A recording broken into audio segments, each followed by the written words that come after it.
ወንጌል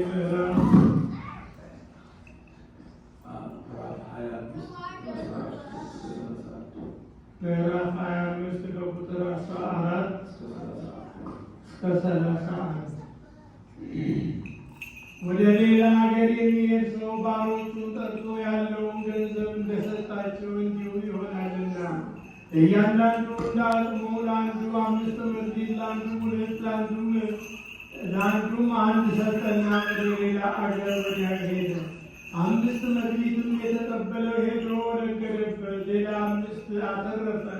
እንዲሁም 2 የተቀበለው 2 አተረፈ። 1 የተቀበለው ግን ሄዶ ምድር ቆፈረና የጌታውን ገንዘብ ቀበረ። ከብዙ ዘመናት በኋላ የእነዚያን ባሮች ጌታ መጣና ተቆጣጠራቸው።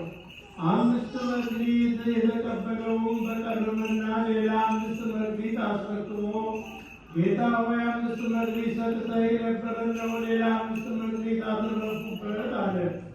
ጌታው መልካም አንተ በጎ ታማኝም ባሪያ፣ በጥቂቱ ታምነሃል፣ በብዙ እሾምሃለሁ፣ ወደ ጌታ ደስታ ግባ አለው። 2 መክሊትም የተቀበለው ደግሞ ቀርቦ ጌታ ሆይ 2 መክሊት ሰጥተኸኝ ነበር፣ እነሆ ሌላ 2 መክሊት አተረፍኩበት አለ። ጌታውን መልካም አንተ በጎ ታማኝ ባሪያ፣ በጥቂት ታምነሃል፣ በብዙ እሾምሃለሁ፣ ወደ ጌታ ደስታ ግባ አለው። 1 መክሊትም የተቀበለውን ደግሞ ቀርቦ ጌታ ሆይ ካልዘራህበት የምታጭድ ካልበተንህበት የምትሰበስብ ጨካኝ ሰው መሆንህን አውቃለሁ። ፈራሁም፣ ሄጄም መክሊትህን በምድር ቀበርሁት፣ እነሆ መክሊትህ አለ አለ። ጌታውም መልሶ እንዲህ አለው፣ አንተ ክፉና ጌጠኛ ባሪያ፣ ካልዘራሁባት እንዳጭድ ካልበተንሁባት እንድሰበስብ ታውቃለህን? ስለዚህ ገንዘቤን ለለዋጮች አደራ ልትሰጠው በተገባ ነበር። እኔም መጥቼ ያለኝን ከትርፉ ጋር እወስደው ነበር። ስለዚህ መክሊቱን ውሰዱበት፣ 10 መክሊት ላለውም ስጡት፣ ላለው ሁሉ ይሰጠዋልና ይበዛለታል።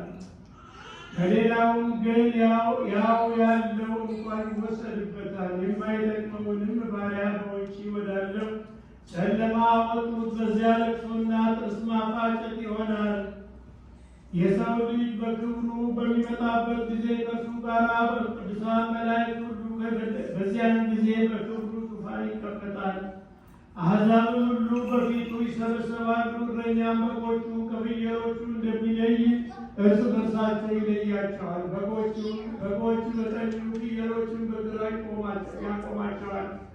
ንጉሡም በቀኙ ያሉትን እንዲህ ይላቸዋል፣ እናንተ የአባቴ ብሩካን ኑ፣ ዓለም ከተፈጠረ ጀምሮ የተዘጋጀላችሁ መንግሥት ውረሱ። ሰማይ ወምድር ያህል ቃል ያህል ቢቤት ዚል አላይሁ